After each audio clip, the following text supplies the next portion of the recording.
This is Daily Blast Live. We're talking about what you're talking about. Oh my gosh. Are you insane? This is a sham. No. Y'all, just stop. Finally here. Drum roll. Welcome to DBL. I'm Sam here with Jeff, Al, and Erica. We are looking back at some of the best moments from our show, and today that includes some of the best moments from our very own Erica Cobb. What? If anyone doesn't know already, Erica's a huge Housewives fan. Let's take a look at her getting Al and Jeff up to speed on the Erica Jane I know this. I drama remember on the this. Real Housewives of Beverly Hills. Take a look. Let me catch you up. All right, so here's what's going on. So Erica Jane, of course, we've talked about it. Her husband, Tom Girardi, is accused of stealing like $101 million from the trustees of burn victims, orphans, and widows. Wow.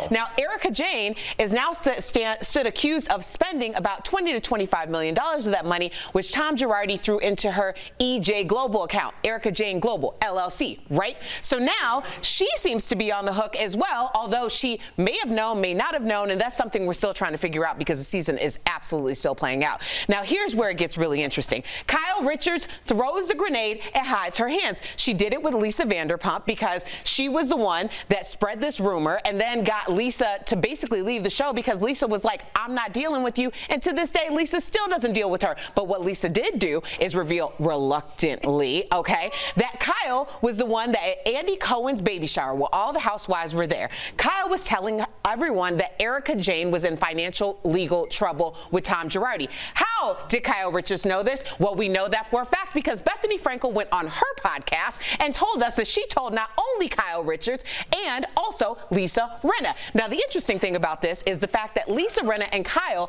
are trying to pretend like they're friends with Erica. Now, my theory is it's because this is a big Hollywood scandal, and 20 years from now, everyone's going to remember the players. So now Lisa Rinna and Kyle Richards are going to have their name in this thing without actually being involved in this story. It's actually like PR gold at the root of it. But I'm just saying, Kyle Richards is not innocent. And if she's going to act innocent, her days are going to be numbered because we all see through it. We all see through it. We all see. Erica, what are you thinking, girl? My grandmama said I came out the womb talking, and we all know that's true. But Yeah. it was no good. filler though. It was every sentence was its own contained fact. I feel caught up. Yeah, it's brilliant. I It really dig it. is. Next, Erica came after the writer. Kat, there's more. Yes. And we are enjoying all of it. Erica came after the writer of Sex and the City after she said the show wasn't feminist. Take a look. Girl, you already Erica, you wrote speak us for in and everyone. made your whole bag. Don't ruin this for us, What are you okay? doing? Every time we got to talk about feminism. Seriously. You know, a lot of us have very different definitions as to what feminism means. Thank you. So if feminism means to us like, I want to get my bag, I want to get my man, I want to get the ring, I want to be living on the Upper East Side, I want to do all the things. Yes. Let me have my feminism. Agreed. Okay? And It's all about choice. It's the freedom to do what makes us happy. And if you. we're going to watch your show, which you have profited on, don't come back and be like, oh, well, this isn't really the healthiest thing. Well, why'd you give that to us? I agree. We had to interpret that. agree. That was art, okay? I completely agree. It was art. It was meant to be subjective and interpretive. So now we've interpreted, we used it for our very own narratives, and here we are. I don't want to have a conversation about feminism and Sex and the City. I just want to enjoy it. That's a good point, Erica. I think she speaks for a lot of people. She is me, and I am her, and I'm going to stand beside her. We got a spin-off. I know. We got a spin-off show I going. already said, if Erica, I don't think you're on TikTok. You need to get on TikTok. and break it down. Actually, there may be an announcement soon. There's some things are brewing. Everybody tune into Erica's Instagram where she will have an announcement soon, right? Coming up on DBL, the dynamic brother duo Justin and Christian Long. They tell us all about their new movie Next and Chatting with the Stars. And a lie that led to a man's 27-year prison sentence, how he's turning his life around after being wrongfully convicted of murder.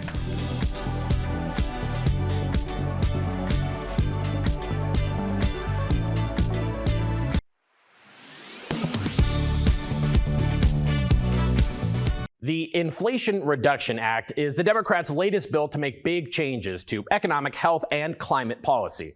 Many Republicans have criticized the bill, like this state representative who in a popular tweet said, quote, "The Inflation Reduction Act is a tax increase on the middle class."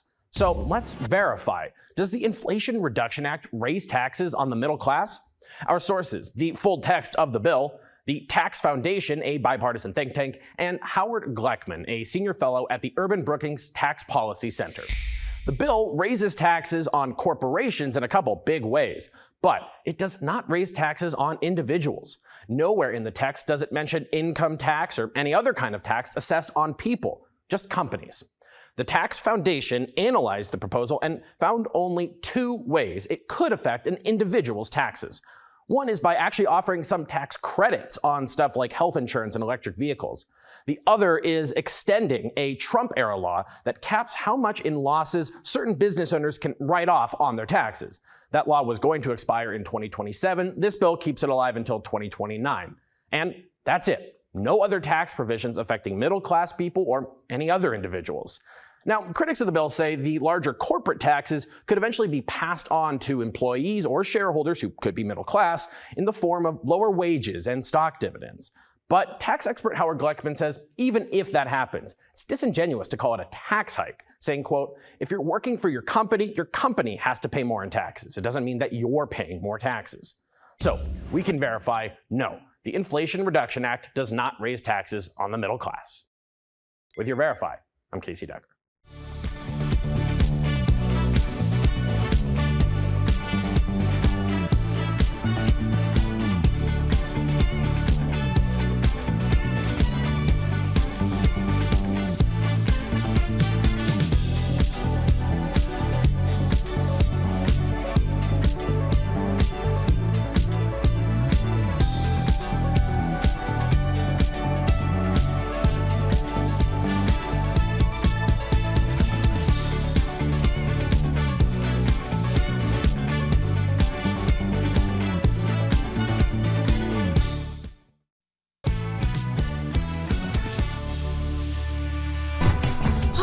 There you are. Before you say anything, hear me out. I need your help. But not because you're a man, okay? Okay. Because you're a nerd. Oh. Welcome back to DBL. That was a clip from Lady of the Manor, a movie by Justin and Christian Long. We caught up with them earlier to talk all about it, but we just couldn't help ourselves from asking the brothers those hard-hitting personal questions first. Here's a look back at their interview in today's Chatting with the Stars. Today, we are talking with the filmmakers behind the movie Brothers Justin and Christian Long. So for you both, what's one embarrassing childhood story about the other that you can share? Oh, easy. I don't think you... Justin Do it. pooped his pants when he was in grade school, and then was too afraid to tell the teacher about it, so had to live with it for a couple hours on his clothes. It was a hot. That's the day it happened. That's the day. Yeah, it was a hot day in September too, in Connecticut, and the teacher had to.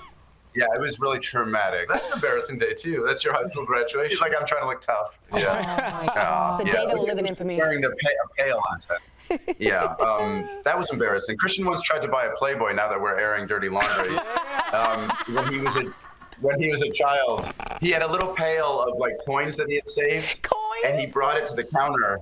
Yeah, coins in a yellow bucket. Because my big brother talked me into it, so. Yeah. Because it would have benefited me too to have it in the house. Childhood curiosity. Yes. Now we don't care about those things. Coins. And we're not pooping our pants as much. You know what? Congratulations on that. Exactly. We all evolve, and that's very Thank important you. that we take Thank the time you. to appreciate that, you know? Well, I also appreciate Thank you. sibling groups. Yeah, of course, honey. So I'm one of 4, and we always call ourselves like a weird sibling group because the dynamics are just so different. It's like, you know, we love you always, but maybe we don't like you right now. That's right. So tell us, did you ever get mistaken for twins growing up? What's that dynamic like for you? You know, I think we've gotten mistaken more for twins as older people, wouldn't you say? Yeah. Because as a kid, I had very blonde hair, and Justin had very dark hair like he has now. So I don't think we got mistaken for twins as kids. We were also 3 years apart, so you were always bigger than me. Yeah. But now that we're the same general size, I think. Yeah, there are times. There have been times in our adult lives where people will say, "Well, no, what do you mean we've met before?" They just assume that we've, and they're confusing us. But not often. Well, It doesn't happen very often. We have different dispositions. You guys have the same haircut, though. Even the wave goes the same way. Like, you guys look a lot alike. Yes, true. I should differentiate mine. Stop it. Stop it. You're not We look Bieber. different. You So are you don't not confuse. Bieber. You know, you speak about Judy and Melanie, who obviously also co-star in the movie. And from the clips we've seen, it seems like you guys had a good time filming. Is there any one story that 20 years from now will be the story that sticks out from the making of this movie? Sorry. Oh man, so many good ones. The Patrick Duffy story was funny. Patrick was funny. Yeah. So when I met Patrick Duffy, we had just been dealing with an actor who didn't realize they had to do a Southern accent. The movie takes place in Savannah, and so it's kind of an important aspect of the movie, and we wanted to keep it consistent. And so this one actor was like, what, I have to do a Southern accent? So when Patrick Duffy came, who we were so lucky to have, we couldn't believe he accepted the part. He flew all the way in from Oregon, could not have been nicer, just a gentleman and kind and so game and playful. But I said to him, Christian says I had my director hat on. Well, you were like trying to be professional, and you were like, "Thank you so much for coming. We're such big fans." Yeah. Step by Step was one of my favorite shows. One more thing before I forget: would you be comfortable doing some sort of Southern accent? And there's this long pause, and in the nicest way possible, Patrick Duffy goes, "Yes, I was on a show called Dallas for 13 years." Dallas. He's like, and Justin was like, "Oh my God, of course, Dallas, 13 years. Yes. Yeah, Shot but he said it in the nicest way. He said it without any judgment, or he was very gentle. I'll never forget that. Really to your funny. point, he is one of the nicest. We've had him on the show. Yeah, he's one of the lovely. nicest, most humble guys ever. Oh man. And Justin and Christian, Yeah, you guys, truly. you guys have us in stitches. Thank you for joining us, Have to for come back. chatting with us. You got to come back here. Yes. You guys. Dude, you guys were awesome. Thank you guys. Thanks for having us. That was really fun. It was Bye, fun. guys. Thanks, guys. We'll be right back. A warning for people who use tampons has gone viral. Because one of the ingredients on the back of her container is titanium dioxide, which, if you don't know, causes cancer. This TikTok video and several others on social media have claimed titanium dioxide, a whitening agent, is harmful for people who use tampons. There's been an uproar lately about tampons. Bobby Parrish, a social media influencer, said titanium dioxide is really bad for reproductive health and claims it can cause excessive bleeding. But there's no evidence that that's true.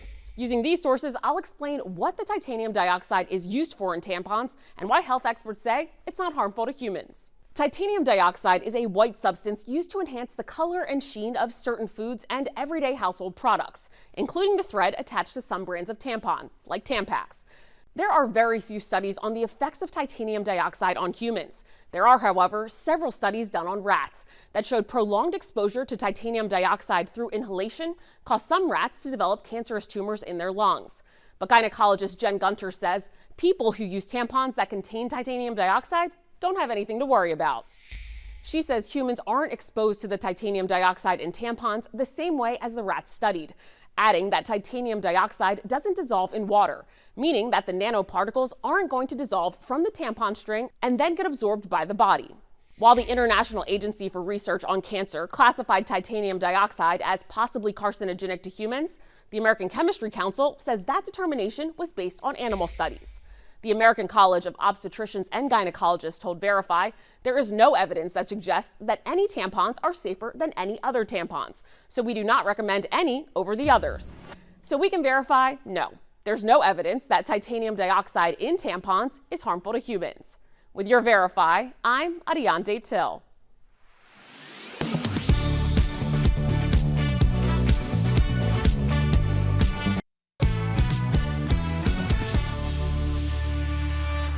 Welcome back to DBL. He went to prison for killing a best friend, but never pulled the trigger.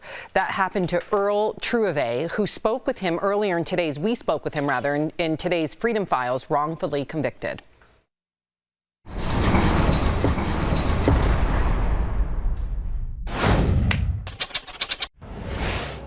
It's Halloween night, 1975. 15-year-old Elliot Porter never makes it home. He was a close friend of mine, and I know his family.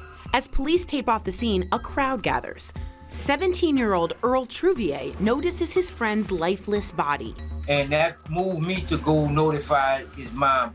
And when I went and knocked on the door, she came to the door and I told her that was her son that they found under the building. A couple days later, a neighbor calls police with a very detailed story to tell. She said me and my co-defendant and the victim passed in front of her window while she was on the third floor smoking a cigarette. Get out of her eyesight, and she heard 2 shots. Earl is arrested and charged with second-degree murder. Within the 90 days I'm in jail, I write his mom a letter expressing my condolences, and at the end of the letter, I'm telling her I'm an innocent man. The DA assures Elliot's mom they have the right man, their case resting solely on the neighbor's testimony. Not only does the witness say she saw Earl with the victim, but she tells a tale so horrific, Earl's legal team is left speechless. She said that we broke in her apartment and projected threats for her not to go to the police. And she stated that I had put a pistol to her 18-year-old baby head. After just 14 minutes of deliberations, Earl is found guilty and sentenced to life in prison. At just 18 years old, Earl enters Louisiana State Penitentiary, also known as Angola. Kill or get killed. And I had to go there with that demeanor. The teen embraces the prison culture to survive. I got caught up in the drug game in prison. I had the deputies bringing me drugs. There's just one thing that stops him from being fully consumed by the darkness. That was my fight to prove my innocence. No matter how dark it was, but I had just that much light to believe in.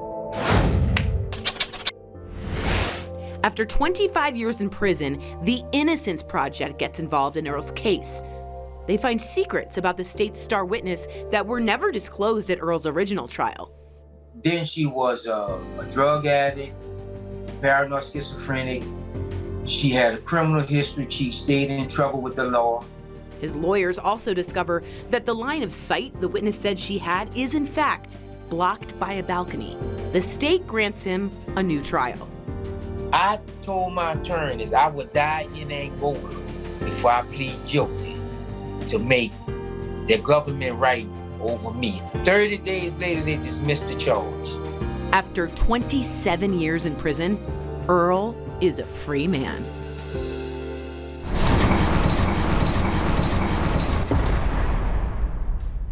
Earl, welcome to DBL. Okay, so you've said the one thing that haunts you the most is the why. You want to know why the witness lied, but you actually ran into her after your release. So tell us what happened when you saw her.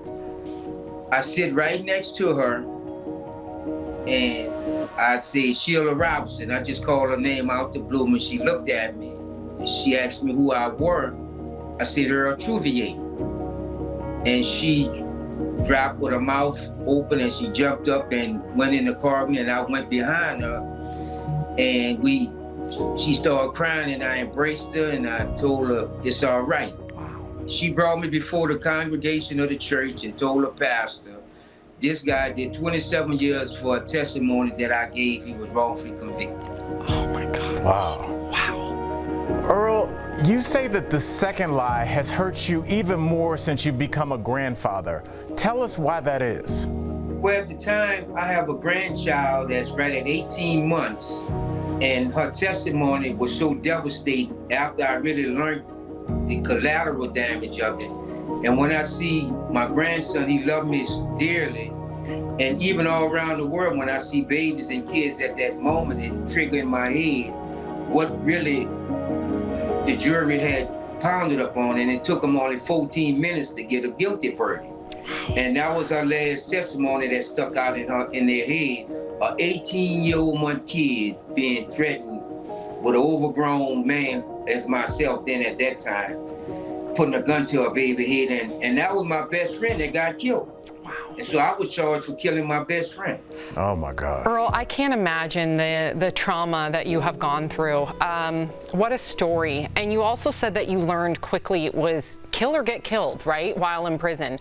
How did you show strength? Yes. And how did you survive while in prison? It's just like when you're in Rome, you live like the Rome. So I knew at my age, I had to defend myself because of the male institution that, you know, I used to hear stories about prison, and now I'm in a situation wrongfully. So I have a double burden I have to protect, as well as being a black man, and the way the prison is designed, that's what it was, only the strong survive. And to test my strength, I had to live just like a gladiator. And I had a couple of altercations. I had to, you know, defend myself and resorted to additional charges. But at that early stage, I was still having a psychological impact upon me. I'm here, and anything that rubbed me wrong, I mean, I had to defend to the best of my ability. I thank God I had my faith in a prayer life and to keep my strength and my sanity, and that basically contained me having a prayer life and trusting God through it all. All right. Well, Earl, thank you for sharing your story and for the transparency. Wow. We'll be right back. When you look at that decline in price from $5.02 down to $3.99, so from the peak down to where it is now, over $1 per gallon in savings, again, our work isn't done. White House economic advisors are cautiously optimistic about the steady decrease in prices at the pump. In a tweet last week, the White House saying, quote, with over $1 drop in just 58 days, this is the fastest decline in gas prices in over a decade. So let's verify, is the drop in the national average gas price over the last 2.5 months the biggest in 10 years? Our sources, Patrick DeHaan with Gas Buddy and the U.S. Energy Information Administration, or the EIA. Data from the EIA and Gas Buddy shows gas prices have been falling for 9 straight weeks, really since the start of summer. DeHaan says it's important to look at how high prices were back then, $5 a gallon the week of June 11th.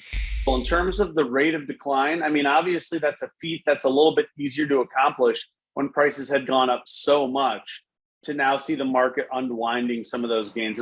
He says over the course of the summer, gas prices fell about 2 to 3 cents each day. That sounds pretty mundane, but that's actually one of the more significant decreases that we've seen, because it's an average of 150,000 stations declining several cents a day. We usually don't see much upside beyond that. The sharpest and most sustained decline in U.S. prices for gas was back in 2008. Prices in midsummer 2008 were $4.10 a gallon. They ended the year under $2 a gallon. So really, nothing is going to compare really to the recession. So we can verify, yes, the drop in the national average gas price over the last 2.5 months is the biggest in 10 years. On August 8th, the FBI searched former President Donald Trump's Mar-a-Lago estate. The Washington Post reported agents were searching for classified documents related to nuclear weapons, among other things. In response, Trump issued a now deleted statement that former President Barack Obama kept 33 million pages of documents, much of them classified. So let's verify. Did former President Barack Obama keep 33 million pages of his administration's records? Our sources are the National Archives and Records Administration and the Presidential Records Act. For nearly 2 centuries, presidential records were considered the president's private property. This changed in the wake of the Watergate scandal, and in 1978, the Presidential Records Act was passed, requiring presidents to turn over nearly all of their paper records to the National Archives when they leave office. In most cases, presidents will then work with the National Archives to display some of their records in a presidential library, but the records remain the property of the archives. The National Archives responded to Trump's claims about Obama, saying that they are in possession of all 30 million pages of records that Obama turned over.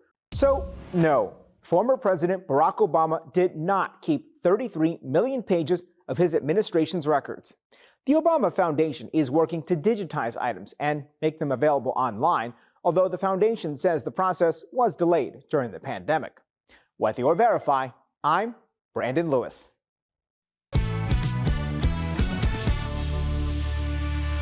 Welcome back to DBL. We love sharing your questions. These questions are about us. Okay, Anna wants to know. Oh, Sam and Jeff. Ooh. What's the easiest meal you make for your kids that they will eat? That's a good parenting question. I do you want mine first? Yes. Pizza's the easiest, but if I have to get hands-on, they've been crushing grilled cheese lately. Really? Yeah. Yeah, Sophie loves a good grilled cheese. For me, it's all about the Annie's or the Amy's. There's two, Annie's and Amy's mac and cheeses by the box. Sam, you They're took good. the words out of my mouth. That Amy's mac and cheese or Annie's mac and cheese. Both of them. Yes. Yeah, they're a lifesaver, let me tell you. Okay, this next question is for you, Al, from Louise. What's the most embarrassing thing that happened to you on TV? I can't wait. Besides Blind Date, Blind Date's up there, and then like that was MTV? That was Blind Date was Spike. Okay. Yes, MTV. Yeah, I did something embarrassing on there too. For me, it would probably be what I'm wearing a ridiculous sweater in my half-hour special. It's because I didn't realize that shirts moire on camera, like ones with checkers. So like an hour before I was about to shoot my first television stand-up, they were like, "Your shirt doesn't work." So we're in Columbus Circle in New York. We had to go to like the Gap. I get this ridiculous like teacher, substitute teacher, no flavor. So I'm wearing that forever on television. Is that Comedy Central special? Yes. Way to tell people where to find it, Eric. Well, hello. Yes, and also you could check out Monday on iTunes. Yes, thank by you. Al Jackson as well. Okay, Erica, this one's for you. Dana has a question for Erica. Would you go on Real Housewives of Denver? These are good questions. I've been saying this for Erica since I met her. I really don't think I would be a great housewife. You're crazy. I don't. I don't. Go viral, Erica. I really don't think that the formula that makes a great housewife is really me.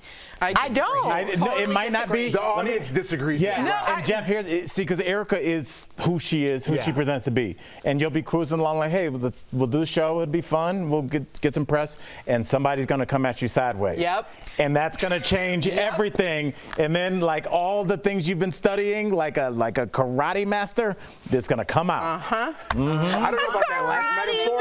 She is. She's been studying the show. She knows moves. Somebody make that happen. I want to see Erica. Oh my gosh. One more question for me. Sam, what music are you listening to on your drive home? I'm really into Prayers right now. Prayers is Kat Von D's husband. I sent Erica. So good. You sent me that song last night. So good. Cholo goth, and that's really a thing. I'm not saying anything derogatory. That's the culture that he embodies, Cholo goth. And he's very punk rock, but very progressive in his lyrics. Love him. Prayers. Check out Prayers. I thought you said cello goth. I'm like, Cholo. who's that? Cholo I got He's it now. from I'm like, who are you offending? I got it. And now we've identified those it. aggressive cello players. Guys.